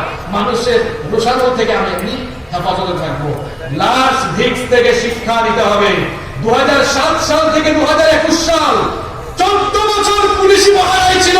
পুলিশি পাহারায় থেকে মরার আগ পর্যন্ত মানুষের রোষানল থেকে সে বেঁচেছে ঠিক, কিন্তু নবীকে বিচ্যুত করার কারণে, ইসলামের বিরোধিতার কারণে পুলিশি প্রোটেকশনে থেকেও আল্লাহর রোষানল থেকে নিজেকে বাঁচাতে পারে না। আল্লাহর বিরুদ্ধে, আল্লাহর দ্বীনের বিরুদ্ধে গেলে পরিণতি কিন্তু ভালো হয় না। আমরা সবাই আল্লাহর দ্বীনের পক্ষে, ঠিক কি না? আল্লাহ আমাদেরকে কবুল করেন। তাহলে 9 নম্বর কি বললাম? নাম বিকৃত করে ডাকা যাবে না। নাম্বার 10 নম্বর হলো এই জিহ্বা, এই মুখ ব্যবহার করে কাউকে অপবাদ দেওয়া যাবে না। এখন তো আমরা অপবাদ দিতে দিতে কোরআনের খেদমত যারা করেন, যারা খেদমত করে করে ইতিহাসে স্বর্ণাক্ষরে নাম লিখিয়েছেন, তাদেরকেও আমরা ধর্ষণকারী, লুণ্ঠনকারী বানায় ফেলেছি। কি অবস্থা! আপনার মুখ দিয়ে যা আসে তাই বলতেছেন, আপনি মুখ দিয়ে যা আসে তাই বলতেছেন। দেখেন জবান দিয়ে কি করছেন আপনি? গুনাহ করতে করতে গুনাহের পাহাড় বানিয়ে ফেলেছেন এই জবান দিয়ে। আপনি শুধু এই জবানের মুখ দিয়ে আপনি গুনাহের বিশাল পাহাড় তৈরি করে ফেলেছেন। আজ এই মাহফিলে তওবা করে বাড়ি যান, এই পাহাড় কাটেন। এই পাহাড় কাটা মানে আপনারা আবার এখন আমার এই কথা শুনে কুদাল নিয়ে আগামীকাল থেকে পাহাড় কাটা শুরু করে দিয়েন না, তাহলে নিজেরাই বিপদ আনবো। এটা কিসের পাহাড়? কিসের পাহাড়? গুনাহের পাহাড় আমরা কাটবো। তওবা করে আমরা এই রাস্তা থেকে ফিরে আসবো, জবানের হেফাজত করবো। পারবো তো ইনশাআল্লাহ? কতগুলো কথা বললাম, 10টি পয়েন্ট বললাম। এই 10টি পয়েন্টের আলোকে আমরা আমাদের জবানকে অপব্যবহার করছি। আমাকে কি 5-7 মিনিট সময় দিয়ে সহযোগিতা করা যাবে? এতক্ষণ তো কঠিন কঠিন কথা বলেছে, জবানের অপব্যবহার কেমনে করি। এখন জবানটাকে কাজে লাগাবো কেমনে? এটা না বলে যদি আজকে ছুটি দিয়ে দেই, তাহলে তো আপনারা মূল জিনিসটা নিয়ে যেতে পারলেন না। একটু সময় যদি আমরা পাই, আমরা বেশিক্ষণ নেব না, আমরা 12টার আগে শেষ করবো। 11:47 হয়ে গেছে, তাহলে 13 মিনিট আছে। 13 মিনিট থাকার ধৈর্য আছে তো আপনাদের? এই 13 মিনিটে কিন্তু আমি খুব সুন্দর সুন্দর কয়েকটা পয়েন্ট বলবো, মনে রাখা যাবে তো ইনশাআল্লাহ? আচ্ছা, আপনার একটু ব্রেন ফ্রেশ করে নিয়ে যেন মনে থাকে, একটু জিকির করে নেই। লা ইলাহা ইল্লাল্লাহ, জোরে লা ইলাহা ইল্লাল্লাহ, তো মহব্বত লা ইলাহা ইল্লাল্লাহ, লা ইলাহা ইল্লাল্লাহ।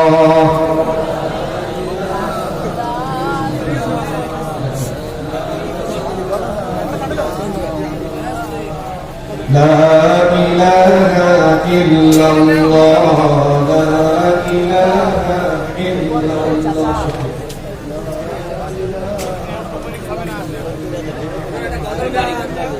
لا إله إلا الله محمد رسول الله صلى الله। প্রিয় ভাইরা আমার, মানুষ কেমনে জিহ্বা দিয়ে গুনাহ কামায়, প্রায় দীর্ঘ 1 ঘন্টা শুধু এটাই বললাম, জিহ্বা দিয়ে কেমনে গুনাহ কামায়।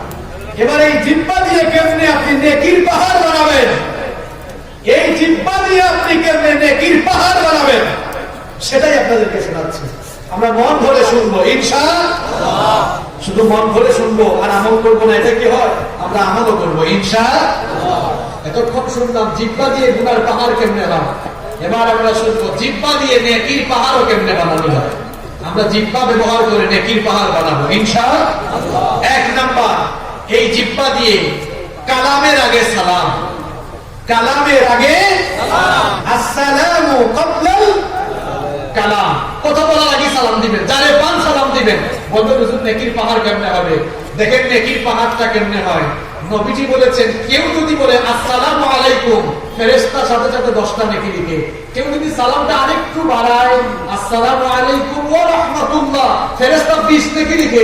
কেউ যদি সালামটা আরেকটু বাড়িয়ে দেয়, আসসালামু আলাইকুম ওয়া রাহমাতুল্লাহি ওয়া বারাকাতুহু, ফেরেশতা 30টা নেকি লিখে দেয়। প্রত্যেকদিন 100 মানুষকে সালাম করে দিতে পারেন, দেখি আপনারা হিসাব নিকাশ কেমন বুঝেন। তাহলে 100 গুণ 30 কত হইল? না 300 হয় না, 3000 হয়। তাহলে মাত্র 100 জনকে সালাম দিলে কত নাকি? আমরা 100 না, আমরা আজকে মাহফিলে থানাঘাটা আমিনিয়া মাদ্রাসা ময়দানে আজ আমরা সিদ্ধান্ত নিলাম প্রত্যেকদিন হাজার হাজার সালাম দিব ইনশাআল্লাহ।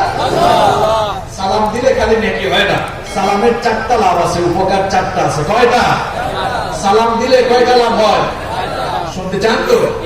1 নম্বর, সালাম দিলে সওয়াব হয়। সওয়াব কেমন হয় সেটা বললাম। 2 নম্বর, সালাম দিলে দোয়া বিনিময় হয়। সালাম দিলে কি বিনিময় হয়? দোয়া। আচ্ছা, আপনি একজন ভাইকে বললেন হাই, হেই, গুড মর্নিং। মনে করেন সে সকালবেলা বউর সাথে ঝগড়া করে আসছে, আপনি কে বলছেন গুড মর্নিং। সুযোগ যদি পায় কানের পাশে থাকপল লাগাই বলবে বেটা এটা কি গুড মর্নিং, এটা তো আমার জন্য ব্যাড মর্নিং। কিন্তু যতই তার মন খারাপ থাকুক না কেন, আপনি যদি গিয়ে বলেন আসসালামু আলাইকুম, মন খারাপ করবে নাকি সালামের জবাবটা দিবে? কারণ সালাম মানে দোয়া। এটা হচ্ছে কি? আসসালামু আলাইকুম ওয়া রাহমাতুল্লাহি ওয়া বারাকাতুহু, তোমার উপরে আল্লাহর শান্তি, রহমত, বরকত নাযিল হোক। সেও আবার জবাবের মাধ্যমে আপনাকেও দোয়া করলো ওয়া আলাইকুমুস সালাম ওয়া রাহমাতুল্লাহি ওয়া বারাকাতুহু, তোমার উপরে আল্লাহর শান্তি, রহমত, বরকত নাযিল হোক। সুবহানাল্লাহ। তবে সালামটা শুদ্ধভাবে দিতে হবে। আপনারা অনেকে বলেন আসসালামু আলাইকুম, সালাম আলাইকুম, এটা তো বেশি মারাত্মক। সালাম, এখানে আলেমরা বসে আছেন, সালাম মানে কি? মৃত্যু। সালাম মানে মৃত্যু। সালাম সালাম সালাম মানে মৃত্যু। তাইলে সালাম আসসালামু আলাইকুম, তোমার উপর শান্তি বর্ষিত হোক। সে বলতেছে আসসালামু আলাইকুম মানে তুই মরে যা। এটা ছিল দোয়া করবে, কি বলতেছে মরে যা। তোমার ফেলে বসে বললাম তুই মরে যা, আর আমরা সিলেট হয় তুই মরে যা বেটা। শোনেন, অমুসলিমরা সালাম দিলে সালামের জন্য শুধু আলাইকুম বলতে হয়। কেন বলতে হয়? এখানে আলেমরা বসে আছে। একবার নবীজি বসে আছেন, পাশে আম্মাজান আয়েশা রাদিয়াল্লাহু আনহা। আম্মাজান আয়েশা রাদিয়াল্লাহু আনহাকে নবীজির প্রিয়তমা স্ত্রী, যিনি নবীজিকে কাছ থেকে দেখেছেন। এক ইহুদি সালাম দিল, নবীজি বললেন ওয়া আলাইকুম। আম্মাজান আয়েশা রাদিয়াল্লাহু আনহা বললেন নবীজি আপনাকে একটা লোক সালাম দিল আর আপনি শুধু ওয়া আলাইকুম বললেন, একটু বাড়ালেন না কেন? নবীজি বললেন আয়েশা তুমি জানো না এই ইহুদি আমার সঙ্গে টিটকারি করছে।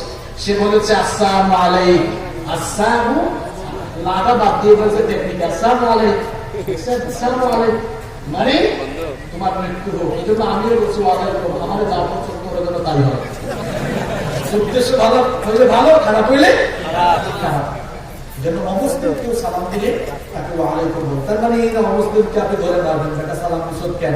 ইসলাম এমন না।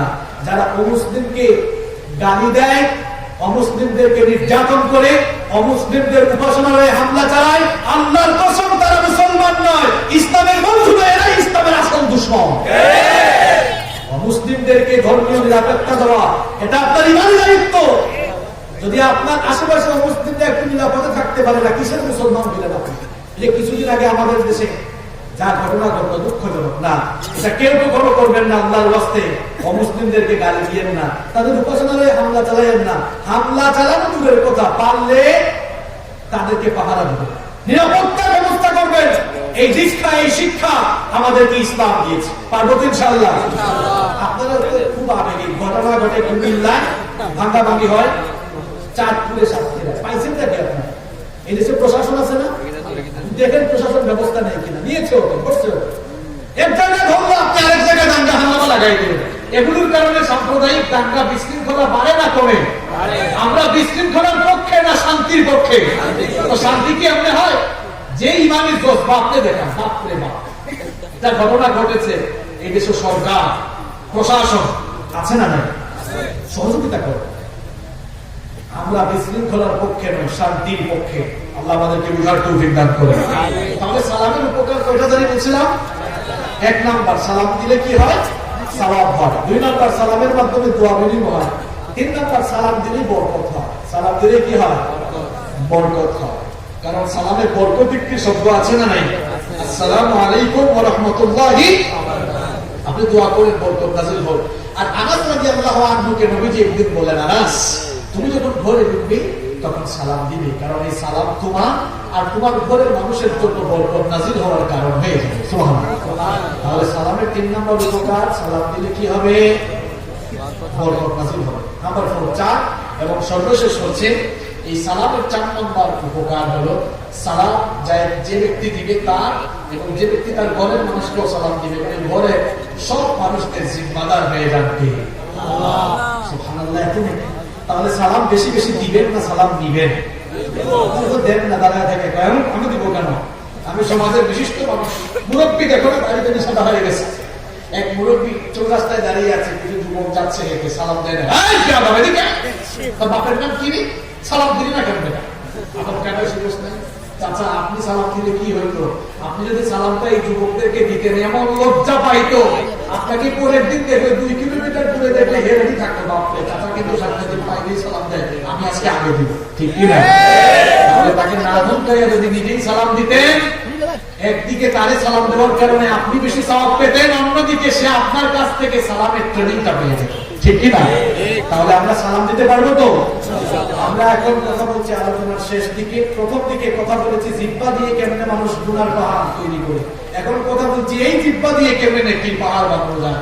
1 নাম্বার কালামের আগে কালামের আগে 2 নাম্বার কথা বলার সময় সতর্ক থাকবো, কারণ রব্বুল আলামিন বলেছেন মা ইয়ালফিযু মিন কওলিন ইল্লা লাদাইহি রাকীবুন আতীদ। মানুষ এমন কোনো কথা বলে না তার রেকর্ড হয় না। আমি শুরু থেকে এখন পর্যন্ত যত বক্তব্য দিচ্ছি এই ক্যামেরা দিয়ে রেকর্ড হয়েছে নাকি হয় নাই? এই ক্যামেরা যারা বানিয়েছে সে কি তার নিজের জ্ঞান দিয়ে বানিয়েছে না আল্লাহর দেওয়া জ্ঞান দিয়ে বানিয়েছে? আল্লাহর দেওয়া জ্ঞান দিয়ে মানুষ ক্যামেরা আবিষ্কার করে যদি মানুষের কথা ভিডিও অডিও ধারণ করে রাখতে পারে, এই মানুষকে যিনি জ্ঞান দিয়েছেন তিনি বুঝে আমার আপনার কথা রেকর্ড করে রাখতে পারবেন না? ওই রব বলছেন তোমাদের সব কথা রেকর্ড হয়। সুতরাং এই জিহ্বাকে সংযত করবো আমরা, অসংলগ্ন কথা বলবো না, অসংযত হয়ে যাব না, সতর্ক হয়ে কথা বলবো ইনশাআল্লাহ। এরপরে আসেন আমরা এই জিহ্বা দিয়ে কেমনে নেকির পাহাড় তৈরি করবো। নাম্বার 3 নাম্বার হচ্ছে উত্তম কথা বলবো, ভালো কথা বলবো। আল্লাহ তাআলা কোরআনে বলেছেন কুলু লিন্নাসি হুসনা, সুন্দর ভাষায় কথা বলবেন, একটু হাসি মুখে কথা বলেন। কিছু মানুষের তো দেখবেন মুখটাকে পেশার মতো বানায় রাখে, সারাদিন আছে হাসি নাই। এমন অবস্থা কেন? আপনার মুখে হাসি টাসি নাই? নবীজি বলেছেন হাসি মুখে কথা বলাও একটি সাদকা। সুবহানাল্লাহ। হাসি মুখে সুন্দর ভাষায় মানুষের সাথে আমরা কথা বলবো ইনশাআল্লাহ। এরপরে আসেন নাম্বার 4 নাম্বার হচ্ছে আমরা আমাদের এই জিহ্বাকে অনর্থক কথা থেকে বিরত রাখবো, কারণ মুমিনের স্বভাব হলো ওয়াল্লাযীনা হুম আনিল লাগবি মুআরিদুন। আল্লাহ তাআলা বলেছেন মুমিন তো তারা those who avoid vain talk, যারা অনর্থক কথা থেকে নিজেদেরকে হেফাজতে রাখে। তাহলে আমরা এই জিহ্বা দিয়ে অনর্থক কথা বলবো না ইনশাআল্লাহ। কাজের কথা বলবো, দরকারি কথা বলবো। এখন তো আমরা আপনাদের এলাকায় টমের দোকান আছে, আপনাদের এলাকায় মনে হয় কিছু বলবো, এই যে গ্রামে গঞ্জে চায়ের কিছু দোকান ছোট ছোট থাকে না, চায়ের স্টল বলেন আপনারা। এখন বাংলাদেশের 2nd পার্লামেন্ট হলো ওই চায়ের দোকানগুলো। দোকানে যে চা বিক্রেতা সেই স্পিকারের ভূমিকায় থাকে, সবাইকে চা দেয়, আর যারা খুব চা খায় এরা সবাই সাংসদের ভূমিকায় অবতীর্ণ হয়। সবাই তখন আশপাশে কি হয়, যত হাবিজাবি অনর্থক কথা সব সেখানে বলে, আছে না নাই? এটা মুমিনের স্বভাব, এগুলো থেকে আমরা বিরত থাকবো ইনশাআল্লাহ। নাম্বার 5 নাম্বার হচ্ছে গাধার মতো কথা বলবো না, গাধার স্বরে কথা বলবো না, নম্র হয়ে কথা বলবো। লুকমান আলাইহিস সালাম, লুকমান হাকিম, তিনি তার ছেলেকে কিছু সুন্দর উপদেশ দিয়েছিলেন। তার মধ্যে এই উপদেশটাও দিয়েছিলেন যে বাবার নম্র ভাষায় সুন্দর ভাষায় কথা বলবে। তার এই উপদেশ আল্লাহর কাছে এত ভালো লেগেছে, সূরা লুকমানে আল্লাহ এটা ঢুকিয়ে দিয়েছেন। তিনি বলেছিলেন ওয়াকসিদ ফি মাশিকা ওয়াগুদ মিন সাউতিক ইন্না আনকারাল আসওয়াতি লাসাউতুল হামিদ। চলার সময় মধ্যম পন্থা অবলম্বন করো, দম্ভ বলে হেঁটো না, বিচরণ করো না, দম্ভ বলে বিচরণ করো না, আর বলার আওয়াজ দিচ্ছি করো, কর্কশ ভাষায় কথা বলো। নাম্বার 6 6 নম্বর হচ্ছে হিকমতের সাথে বুদ্ধিমত্তা খাটিয়ে কথা বলা, ব্যক্তিত্ব মেইনটেইন করে কথা বলা। নাম্বার 7, 7 নম্বর, এই জবান দিয়ে দাওয়াতি কাজ করা। যে যতটুকু পারেন দাওয়াতি কাজ করবেন, কারণ কথার মধ্যে সবচেয়ে দামি কথা হলো দাওয়াতি কথা, আল্লাহর দিকে মানুষকে ডাকা। বলেছেন কে? আল্লাহ তাআলা বলেছেন, ওয়ামান আহসানু قولا ممن دعا إلى الله وعمل صالحا وقال إنني من المسلمين। তার কথার চাইতে আর কার কথা উত্তম ভালো হতে পারে যে তার কথা দিয়ে মানুষকে আল্লাহর দিকে ডাকে। সুবহানাল্লাহ। মানে এই জবান দিয়ে মানুষকে কার দিকে ডাকবো? আল্লাহ আর তার রাসূলের দিকে ডাকবো। আল্লাহ তৌফিক দান করেন। নাম্বার 8, 8 নম্বর হচ্ছে এই জবান দিয়ে খালি মানুষের সাথে তর্ক করবো না। অনেকেই বলে আসো বহস করো, বহসের সমাধান, তর্ক বিতর্কের সমাধান বাড়ে না সমাধান কমে? আমি আজ পর্যন্ত দেখি নাই তর্ক করে কোনো বিষয়ের সমাধান হইতে। আমি দেখেছি সংলাপের মাধ্যমে সমাধান হতে। আমি তর্ক করে কোনো সমাধান কোথাও হতে দেখি নাই। আমি দেখেছি দুইজন বসে শ্রদ্ধাবোধের সাথে কথা বলে সমাধান। এই জন্য আল্লাহ কোরআনে বলেছেন, তর্ক করো না, মূর্খদের সাথে তর্ক করো না, এদেরকে সালাম দিয়ে কেটে বলো, এদের সাথে কথা বলে খামাখা কিন্তু তোমার সময় নষ্ট করো না। এটা রহমানের বান্দার বৈশিষ্ট্য নয়, বরং রহমানের বান্দার বৈশিষ্ট্য হলো وعبادُ الرحمن الذين يمشون على الأرض هونا وإذا خاطبهم الجاهلون قالوا سلاما। রহমানের বান্দার স্বভাবটা কেমন শুনেন? রহমানের বান্দার স্বভাব হলো ওয়াইদা খাতাবাহুমুল জাহিলুন, জাহেল মূর্খ অজ্ঞদের সামনে পড়লে কালু সালামা, সালাম দিয়ে বলে ভাই তোমার তর্ক তুমি করো, আমার এত সময় নাই, কেটে করো। এরপরে নাম্বার 9, আমরা জিহ্বাকে কেমনে কাজে লাগাবো, জিহ্বা দিয়ে নেকির পাহাড় কেমনে আমরা করবো। নাম্বার 9 নম্বর হচ্ছে, এটা আমার মা বোনদেরকে নিয়ে বলতে চাই। মা বোনরাও তো শুনতেছে, তাই না? ইউটিউবে যারা শুনে, মা বোনদের উদ্দেশ্যে কথা বলা দরকার। এতক্ষণে খালি আপনাদের উদ্দেশ্যে যে বলতে তারা এগুলো মা বোনরা করবো, মা বোনরাও কি চুরি করবো না। কিন্তু এই পয়েন্টটা শুধু আমার মায়েদের জন্য, আমার বোনদের জন্য, আমার মা বোনদের জন্য আল্লাহ এটা আলাদা স্পেশাল একটা আয়াত নাযিল করেছে। এই মুখ দিয়ে মায়েরা বোনেরা যেন পরপুরুষের সাথে কোমল ভাষায় নরম ভাষায় কথা না বলে অর্ডারটা দিয়েছেন কে? আল্লাহ। দিয়েছেন কে? আল্লাহ। অনেকে আছে নিজের জামাইয়ের সাথে সুন্দর করে কথা বলে, ঘরে কাজ করছে হাজবেন্ড, অফিসে গিয়েছে, ব্যবসায় গিয়েছে, ফোন দিয়েছে, দিয়ে বলছে বউ কি করো, ফোন দেবো না, টাইম পাবো না, জানো না কি করতেছি, কাজ করতেছি। জামাইয়ের সাথে এমনি কথা বলো, পাশের বাড়ির একজন আসছে, ভাবি বাসায় আছে? হ্যাঁ ভাই বাসায় আছি, আসো না। কি আছে কিনা? ভাবিদের দোষ দেওয়া আপনি, আপনারাও তেমনটা করেন। এক ভাই কাপড়ের দোকান, সাতক্ষীরায় মার্কেটে দোকান আছে, হঠাৎ করে কিছু আপুরা আসছে, কাপড় চুপড় কিনলে, আপু আসেন আসেন বসেন। এই সময় হঠাৎ করে বউ ফোন দিছে, জামাইকে ফোন দিয়েছে, সুন্দর করে বলতেছে কি করছো তুমি?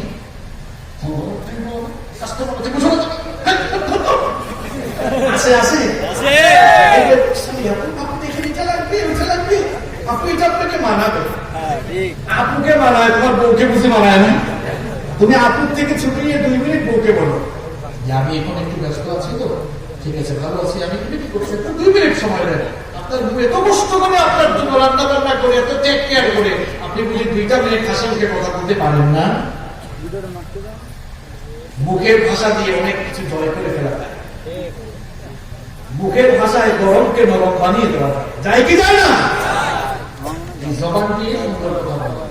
আমার মা বোনটা খবরদার পরপুরুষের সাথে নরম ভঙ্গিতে, নরম ভাষায়, আকর্ষণীয় ভঙ্গিতে কখনো কথা বলবেন না।